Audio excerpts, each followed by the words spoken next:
New Mexico CannaCast. Everything New Mexico, everything cannabis.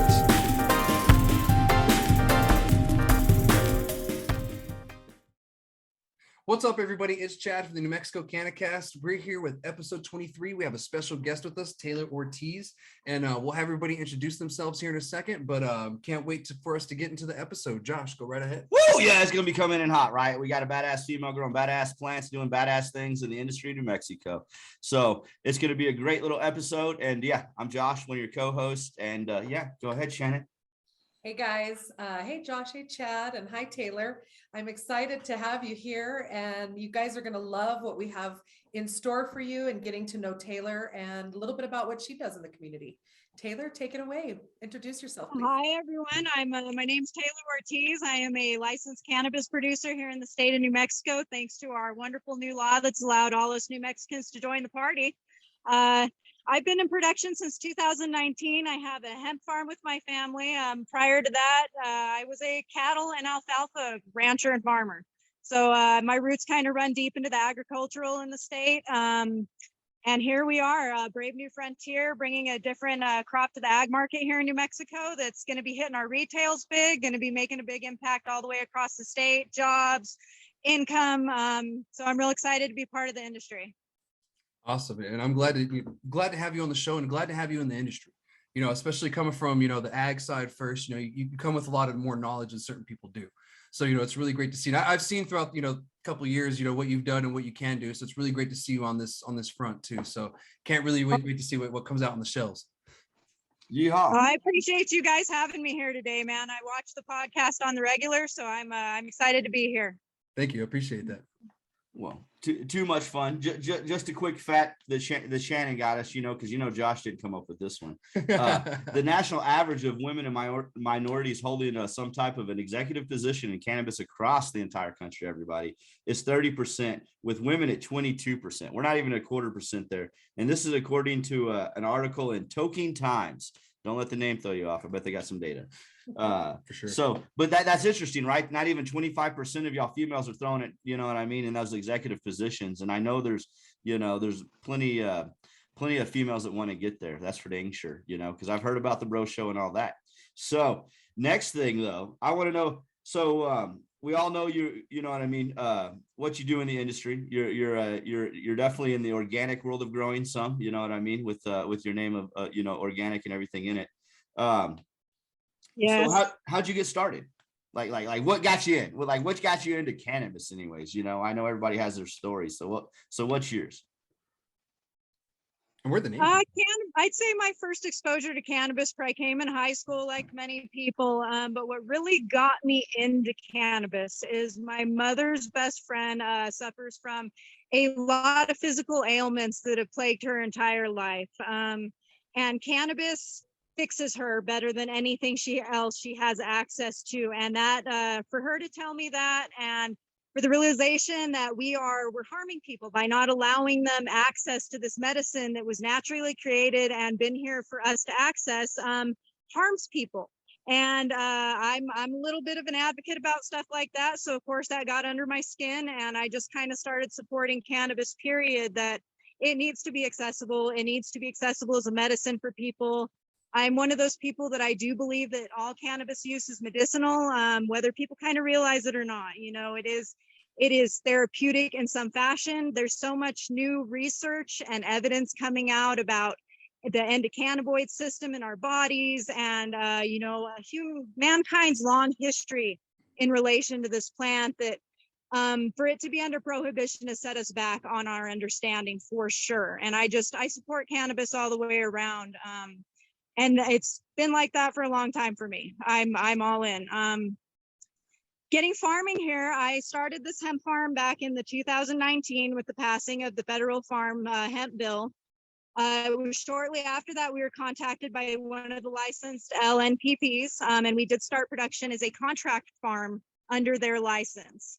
And that just really threw me into the medical market here in New Mexico. I started talking to people, hearing from people, realizing the needs that were in the community surrounding our program in particular, and the accessibility to the medicine, the quality of the medicine, the the ever-changing environment of the market. And here I am today. I sold the cattle herd. I put a grow where my pasture was, and we're still working on it here today. We're licensed, we're up and running, and we're looking forward to helping support the supply chain and support the industry here in the state.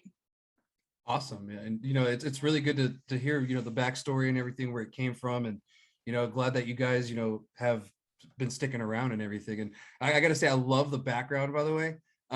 Coolest background we've had so far. I'm in the office. This is my office day in, day out. As far as what I do, I'm in the dirt. I am the farmer. I care for the ladies. I bring them up from seed all the way to sale. So this is my office, very truly. And yeah, and speaking of it, I see the name of the business behind you. Where did the name come from? The Genesis Organics, I'm not going to preach on nobody. I believe everybody follows their own path, but there is a portion in the Bible where it speaks about God creating herbs, plants, trees, vegetation, life of all kinds on this planet. And I don't think he made a mistake by making cannabis. I think cannabis is the same as wine and anything else you could consume. If you do it in excess, you can get yourself into trouble.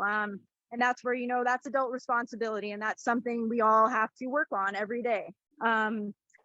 Genesis Organics, man, it was here. It's here for us. It's natural, and it's here.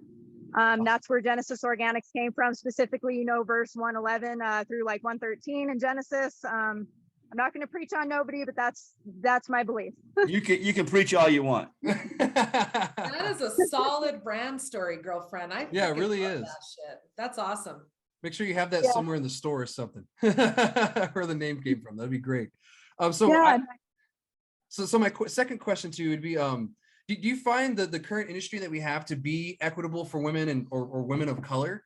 And if so, or if not, what are your biggest challenges, of being a woman and a woman of color?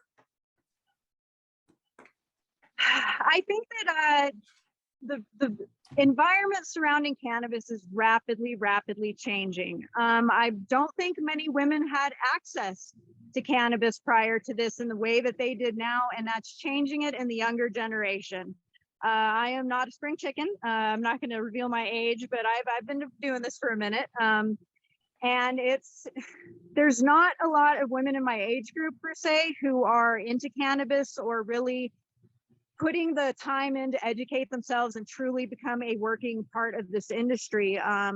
Now there's tons of young females coming into the industry that, are getting exposure to cannabis, exposure to the background of cannabis, not just the purchasing of it at the retail end, but the plants, the growing, the production, the extraction, all the other avenues surrounding cannabis industry. And that's going to allow a lot more females to join the industry. I don't know if it's so much of a barrier that females are hitting. It's just the fact that there wasn't a lot of us to begin with. What levels were in the industry, entry level positions, were not a lot, even still. I think it's just a matter of time before more females are really able to become involved in the industry and make their impact in the industry. I am a Hispanic female. I'm a 5th generation New Mexico farmer. So, our state is going to have a lot of women of color who join the industry, I do believe, and the opportunity is there now. Without the opportunity, the growth can't happen, the change can't happen. I'm talking to females every day, women who want to become involved in the industry, and those who are entering the industry at that executive level position where they're looking to run their own company and really make a true impact and be this company. So it's the opportunity. And the more we support these women who are entering the field, the more we create those opportunities, I think more will join for sure. Definitely. And you know what? So you're kind of taking a mentor role for these younger women trying to get into the industry, really? Yeah, and it's just sharing the experience level. I've been here, I've done this for a few years. I kind of know a little bit of more of the parameters, compliancy issues, talking with people, just trying to network. And that's a lot of it. When we are the industry, we're building the industry. All of us here today in the podcast, you know, we're towing our line and we're turning our little cog and we're making shit happen on our ends. It's going to, you know, be far reaching and open up for everybody. And it's just a matter of sharing that and allowing those mentorships, even how small. You can have a conversation with somebody and really, you know, give them insight or put an idea, a little seed there that'll sprout and grow. So just keeping it going and really being inviting and inclusive in the industry. Definitely. Yeah. And I love that. That's great. You know, I'm glad that you've taken up that role and you've actually, you know, offered your help to, you know, people, and especially women trying to get into the industry now, and given your experience, because that goes a long way, you know, like, you know, experience, you know, some people don't really think about it, but it goes a long way. So, but I think Shanon actually had a question for you. I was just going to say, and just kind of branching off on what you're asking, Chad, I met Taylor through, over the years through certain networking events, and I see her as a solid center of influence. I see you out there sharing your experience, strength, and hope in those networking events, and people gravitate towards you, and you're not afraid to walk up to other people and just kind of, you know, see what's going on and reap the benefits of that environment. So I think that's totally solid. And I think, you know, with all the challenges that there are out there, it does take a certain type of person, woman, man, whatever. It takes a certain type of person to actually get in and stay in and see how difficult it is. But yet kind of toe the line, as you said. I love how you said that, because we all have our part to play. And it's good that we're all doing different parts and helping from that center of influence perspective. I think, you know, with that said, some of us that have been doing this for years now can actually help people to avoid pitfalls, right? And that's something that I love about when I heard Chad and Josh. I was going to call them Josh.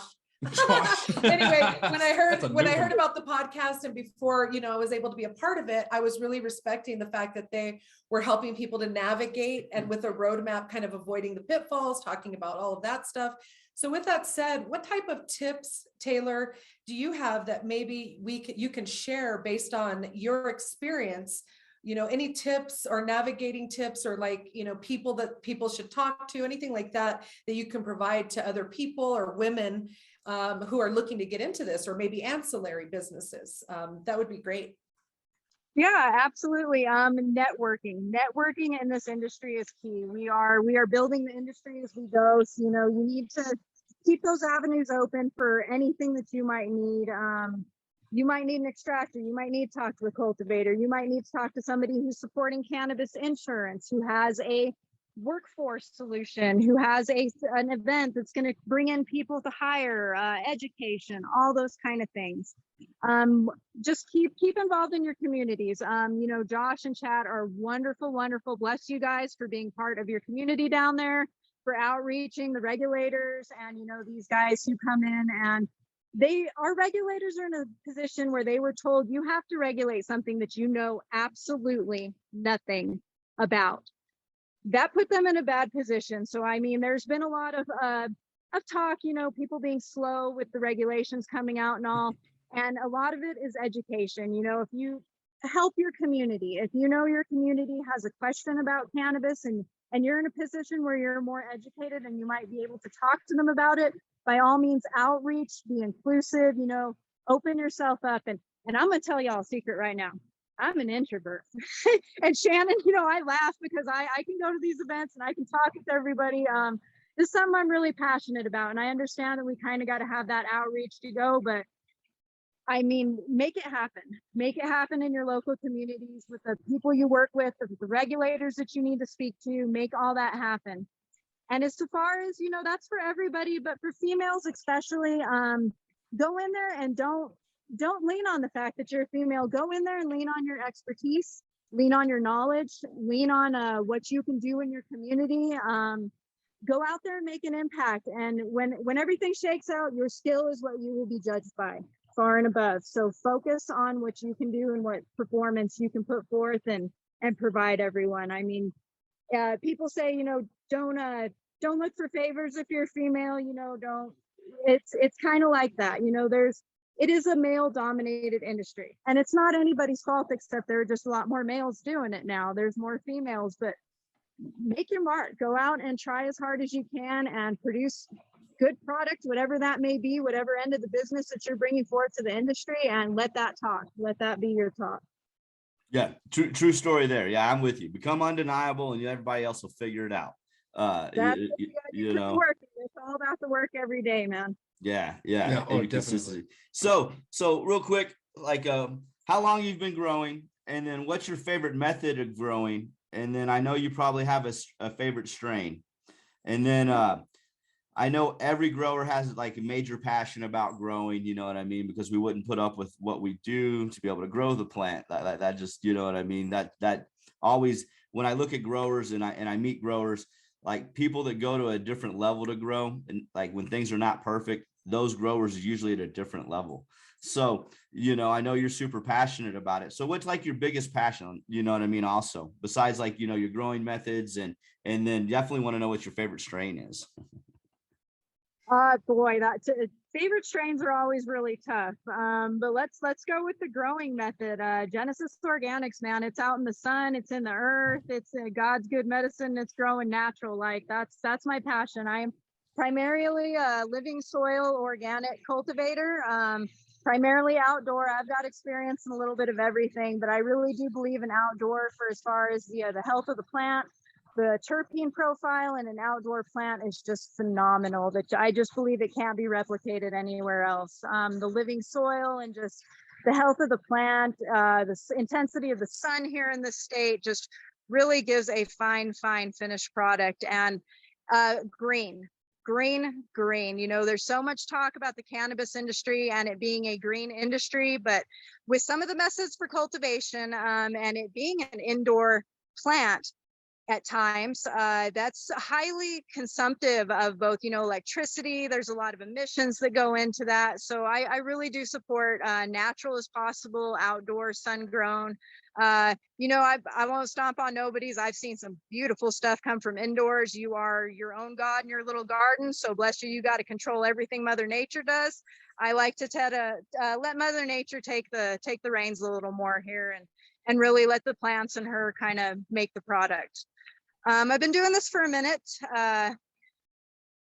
It's like anything. You learn as you go. You get an Ed Rosenthal book, or you study some high time magazines, or, you know, but you learn as you go, truly and honestly, with what you see work with your own hand in your own cultivation and by your own methods. And that's where, you know, Josh, that passion, I believe, is really specific to certain growers, and it's what they've been able to do and where they've been able to do that work at. Really fine tune somebody's preferences and their skills at times. My favorite strain, I'd have to say, for me, is a homegrown one, and that beauty's got some lineage that stretches back in the state almost 40 years in some of her bloodlines. So that's my homebred beauty, and that's a Permian Diesel, and that's probably my favorite one. So with that said, is it going to be available in this next coming season? It will be available this next coming season. Yes, we will have it available. We'll Go Cannabis brand. Genesis Organics is going to be pushing all our flower extraction products under the Go Cannabis brand. We're gonna have some really fine stuff available. Some of it's an heirloom type strains that do contain lineage that's been in the state for a long time, longer than even my expertise stretches back, is a couple generations. So we're real excited about it. We're real excited that we're able to participate in this, and I cannot wait to see what other New Mexican farms are able to bring to the table, because this is just such an exciting time. It's gonna be kids in a candy store, I have a feeling. We're all gonna be like, oh, you got what? Where's that? Oh, where's that from? Oh, I gotta go try it. Yeah, I totally get it. Yeah. I'm excited for it too. I really want to see what comes out from these different producers, and, you know, what other different cultivars are really created in the state eventually, and who comes here and realizes, you know, that, you know, New Mexico is actually a really great place to grow.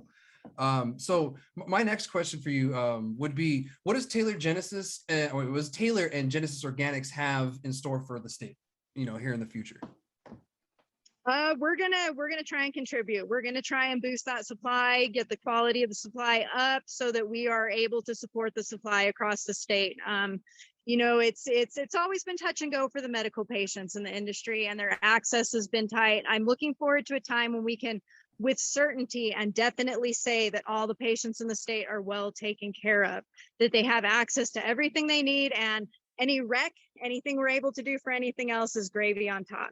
But we're really looking forward to being able to contribute to the supply, get the brand out there and share with folks, and see what they think about some good sun-grown living soil organic flower. Definitely. And I'm glad to hear that. You just, being from New Mexico, you know how important it is, how we are with community. We are a very community kind of state. So, you get that, you understand it, and you're going to be there for us. That's great. Right. I'm going to say a little community thing. I'm looking forward to see you competing against Maggie's Farms, because that's their thing, right? Yes. And, yeah. And I'm super excited because I'm pretty sure you're going to whoop Maggie Farms' ass. Okay. Hey, Disneyland. I'll take that challenge all day, buddy. Yeah, I know. I'm excited. I'm excited because Yeah. Pepsi challenge that stuff. It's gonna be great. I Yeah. know. I already know. But like, I just like to be able to put it out there because I know Maggie Farms, harps on that up in Colorado, and I know they're down here because they're actually in the Sunland Park area. So I'm like, Wow. oh yeah, all right. Now we got a bigger bullet. This is Yeah, gonna be it's more like, fun. all right, cool. Yeah, I got you. Yeah, I got you. I'll put that right in my stores. Right. Watch this, Maggie Farms. All right. It's like, we'll get it there. So Shannon, go ahead. Sorry. Sure. Well, and thank you. I think it's, overall, we've had a lot of great information, and I know that, it sounds to me like you guys are excited. You're kicking off. I know you're getting your plants in the ground. You just sent me some pictures and I was salivating myself. I have to tell you, super excited to see what the future has in store for you and what you have in store for us. And, I guess my question is now, if you could change one thing about the industry for the better, what would that be and why? That's a tough one. Everybody likes to point to certain things like it could do this and it would fix everything. Regulation is really difficult, and regulation across an entire state. We have so many varied types of communities in our state. It's hard to balance everybody and keep everybody in the community feeling confident about cannabis. So that's a tough one. I mean, I've done some consultation with some of the local regulators in my area. And, by all means, I understand the position they've been put in. It's a tough weight to carry, and we're all learning. There's no set answers. There's states who have been in production for years, like Colorado and Oregon, and their laws continue to change yearly. Be more active in the community. For those of us that are entering the industry, I know we all say we need to fix this, we need to fix that. Be active in your communities, be active when the legislation sessions come up, be aware of the regulations that are being proposed or that may impact your business in the future, and just stay really involved in it. That's the best we can do at this time to support and uplift each other. And we can be a little bit selective. We're all homebred, home-raised New Mexicans here. So if you know somebody who's a local farm, they're starting up, support them by all means, and try and keep your networking where you're benefiting those in your community. As far as something we could change immediately, we work at it every day. I don't know if there's anything we could point to that would just be the fix-all. There's so much work to be done and so much information that needs to be shared, not just within the industry, but with regulators, other members of the community, so that they can, feel more comfortable and confident that they can be in a society and a community that has cannabis. And it's not impactful in a negative way. It can be very impactful in a beneficial way. It's all work. Any one thing, that's a super tough one. Right. No. And I understand that, because I agree with you. I think we all agree. I mean, it's just so many things. It's like showing up every day. We're learning, we're trying to educate these educators, but at the same time, understanding that they're human. So I love that you bring that up. Yes. But, the only way to impact them is to show up and be a part of it. Right. At the end of the day, we're all neighbors. We're all, community members. Our kids are going to the same schools. Right. We're shopping at the same grocery stores. We want this to work for the state. We want it to work for the state and, the industry to flourish. We need our community member support, who maybe they don't like cannabis, but they can respect cannabis as being a very beneficial thing for the state of New Mexico and their fellow community members. Yeah, definitely. Because, there's a certain respect that needs to happen, with everybody. Like, here in Doña Ana in the county, we had some issues with farmers and people that moved near a farmer throughout the years. And so now they live near a farm, and now he decided to use cannabis, and now they're upset. but they kind of need to respect the farmer because that farm's been there since the 1800s, and they sold that land to the people around him. So there needs to be a mutual respect even within the community too towards us as well. So I agree. Well, and then you know what I mean, being a 5th generation farmer, you know exactly taxes, uprising cost of farming, you know what I mean, even livestock, ranching. People that don't come from a background like that have no earthly idea what it really entails. Yeah. And I was very fortunate. I grew up country, you know what I mean, the whole 9 yards. So I get it. And then, even in the local community here in Las Cruces area and all the way, down, looking to work with local farmers because I know what they make on a piece of property that alfalfa, right? Yes. I'm like, yeah, I know what you make a year, buddy. I help you out. We put 1 or 2 plants out there. I'll get you covered, yeah. So that's been an interesting thing just because, like you said, from that background and helping people around you and, especially in the farming world with agricultural drift and stuff, when sprays and everything, everybody really needs to work together. And so that's you definitely want to work with that people around your community and stuff like that, because those people will care, what's going on. I was very fortunate in Oklahoma, even though I wasn't from there, we had a major farm across the street of winter wheat and they sprayed stuff. And I just asked them, I went and talked to the farmer. I was like, hey, I got a cannabis grow in here. This is, my family's thing. Here's what we're doing. Would you be, I don't want anything sprayed on it or anything with intakes or nothing. And they were like, great. Yeah, we'll make sure it's going this direction and we'll go spray that side then. And, awesome. Just asking and letting them know. And then they started asking about some questions about it, they're kind of interested. Hey, educational opportunities right there for sure. So yeah, no, that's wonderful. And, being a multi-generational, farmer and rancher and stuff, you truly know, and you can truly see the benefit to your family's farm and the ranch and what this can bring. So that's great. And hats off for you to taking the bull by the horns, as they say, right? That's right. Definitely. And before we log off and everything, what is one tip that you can give any other cannabis producer, even cannabis user, advocate, to kill the stigma? This is something that I really wanted to, start asking people is, what is your advice to help kill the stigma on the cannabis plant for the community and everything? Don't hype. Don't hype. I mean, we're here every day. This is like for people who are involved in cannabis and who use it on a daily basis. It's part of their lifestyle. It's not a thing. It's like anybody goes and gets coffee. Oh, I need an ibuprofen. Oh, I need a little of this. Oh, my back's aching. I need to put some cream on that, or I'm not gonna make it till 5 o'clock.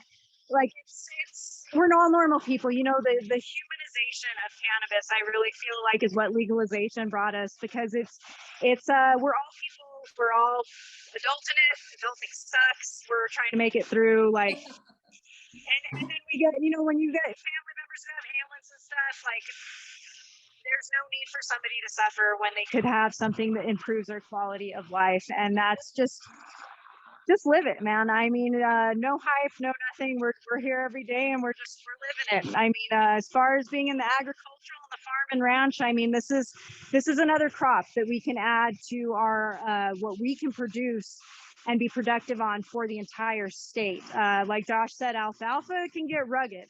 We're in a really bad drought right now. We don't have more water. That's not happening. But what we can offer our farmers is a higher value crop.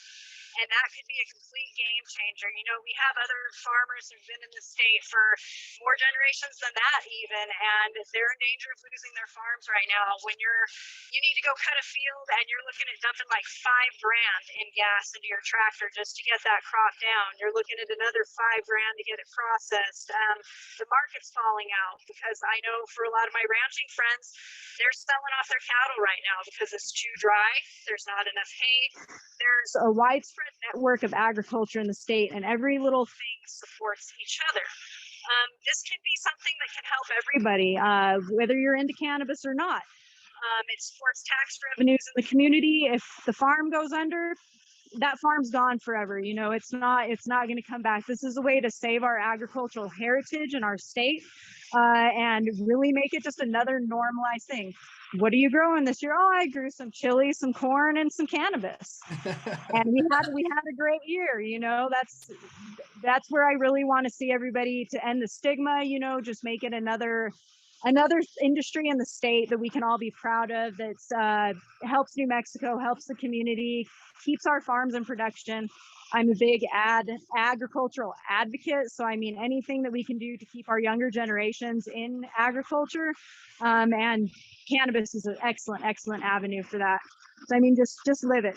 No hype, just here we are. We're New Mexicans. We're living our lives, building a business and trying to make ends meet, just like anybody else out there working in industry. Awesome. Well, thank you for that and everything. But where can people find, Genesis Organics or Taylor Ortiz and everything if they want to, maybe a young female trying to get into the industry has questions, or maybe, people just wanted to find your business and, try your cannabis?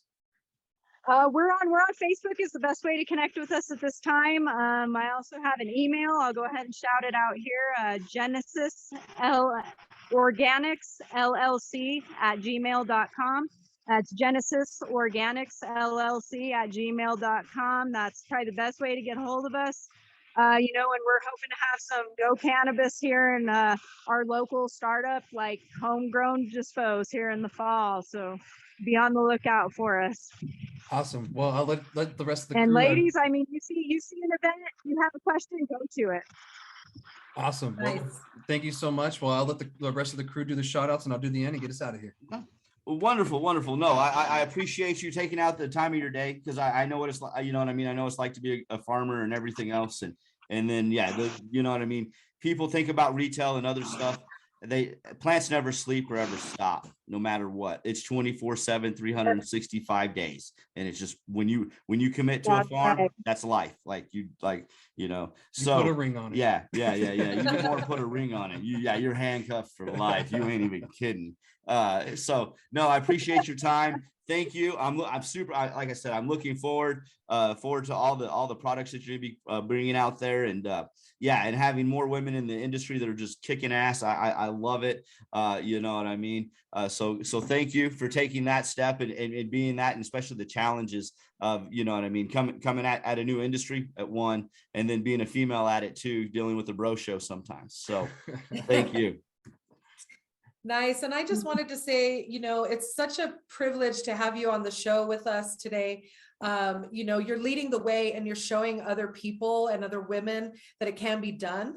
And you're such a great spokesperson for that, Taylor, and especially for your heart center and what you're doing for the community. I have a lot of respect for that. I know we at the NMCannaCast respect you and are really honored to have you today, so that we can learn from you and so that we can showcase that to everybody that loves our podcasts and newbies that are coming online, oldies but goodies that need a little oomph, right? And so we're just very excited about that. And so, as things go, please keep in touch with us. And if anybody who's listening or watching has a question or wants to get at Taylor, please, utilize her email and learn more about Genesis Organics, and hit us up at the podcast if we can facilitate anything for you. And then I just wanted to give out a quick shout out to, I'm wearing the Navajo Nation Pride shirt for a reason. We're still in Pride Month. So I want to say that this is the kickoff on the largest Indigenous LGBTQIA+. I'm learning, and I'm LGBTQIA+, how to even say that, but the Pride event kicks off tonight at 6 p.m. and we'll be going to Window Rock and Gallup and taking that on. But I just wanted to give a shout out on behalf of Pride if I can. So thank you guys. And thank you, Taylor, for being here. Thank you guys. I appreciate everything all of you do. Shannon, you and I talk on the regular.